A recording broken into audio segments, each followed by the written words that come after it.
और Iran Israel युद्ध पर विदेश मंत्री एस जयशंकर का भी बयान सामने आया है। उन्होंने भी कहा है कि हम 7 अक्टूबर की घटना को आतंकवादी हमला मानते हैं और किसी भी देश को कोई प्रतिक्रिया देते वक्त अंतर्राष्ट्रीय मानवीय कानून को ध्यान में रखना चाहिए।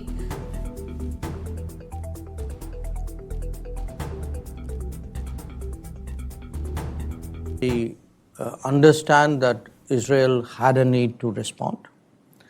But we also believe that any response by any country has to take into account international humanitarian law, that it must be careful about any damage or any implications for civilian populations. And that given what has happened in Gaza, it is important to have some kind of international humanitarian effort out there. And we are very much concerned at the possibility of a broadening of the conflict, not just what happened in Lebanon, but also, I referred earlier to the Houthis and the Red Sea. And, to some extent, anything that happens between Iran and Israel. और Israel Iran पर किसी भी वक्त हमला कर सकता है। Benjamin Netanyahu ने साफ कर दिया है कि ईरान को इसकी भारी कीमत चुकानी होगी। इजराइल ने ईरान को घेरने के लिए 4 फ्रंट खोल दिए हैं और रिपोर्ट है कि इजराइल की सेना में सबसे ज्यादा नसरल्लाह ब्रिगेड पर चर्चा हो रही है, जो कि ईरान के मोर्चे पर जाने के लिए तैयार है।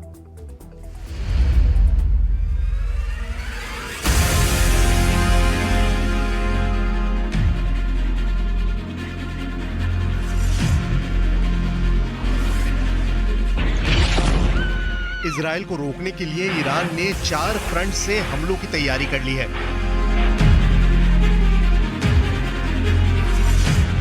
ईरान अब इजराइल को लेबनान में तीसरा बड़ा झटका देना चाहता है। लेबनान में हिजबुल्लाह, जिसे इजराइल के खिलाफ ईरान का दायां हाथ माना जा रहा है, उसकी लीडरशिप पर हमले के बाद ईरान के टारगेट पर सबसे बड़ा मकसद इजराइल से बदला है। ऐसे में क्या 2 शॉक खाने के बाद इजराइल तीसरे झटके के लिए तैयार है? इससे पहले वर्ष 2000 में इजराइल की बड़ी हार मानी गई, जब इजराइल की सेना को 18 साल बाद दक्षिण लेबनान पर किया कब्जा छोड़ना पड़ा। 6 साल बाद 2006 में इजराइल की करारी हार हुई, जब 2006 के युद्ध में इजराइल सीज फायर करने पर मजबूर हो गया। क्या अब 18 साल बाद 2024 में इजराइल को तीसरा बड़ा झटका लगने जा रहा है, क्योंकि यही ईरान का सबसे बड़ा मकसद है। लेबनान में इजराइल का ग्राउंड ऑपरेशन नसरल्लाह की जिंदगी खत्म होने के बाद फाइनल हुआ है। ऐसे में इजराइल की रणनीति क्या है, ये सब जानना चाहते हैं, क्योंकि इजराइल 2 जंग एक तरह से हार गया था और अब लेबनान के खिलाफ तीसरे युद्ध में नेतन्याहू से ज्यादा इजराइल की सेना की इज्जत दांव पर लगी हुई है। क्या इस बार लेबनान के खिलाफ ग्राउंड ऑपरेशन में इजराइल कुछ नया करने जा रहा है? It's very similar in the sense that the Israelis start with artillery bombardment and by air and sea to try and weaken Hezbollah on the ground and destroy the infrastructure, and then they send the soldiers on the ground. So it's very similar, with the exception that this time that the senior leadership of Hezbollah is completely gone. It's assassinated, particularly their leader who was extremely well spoken and who led the movement for the last 3 decades.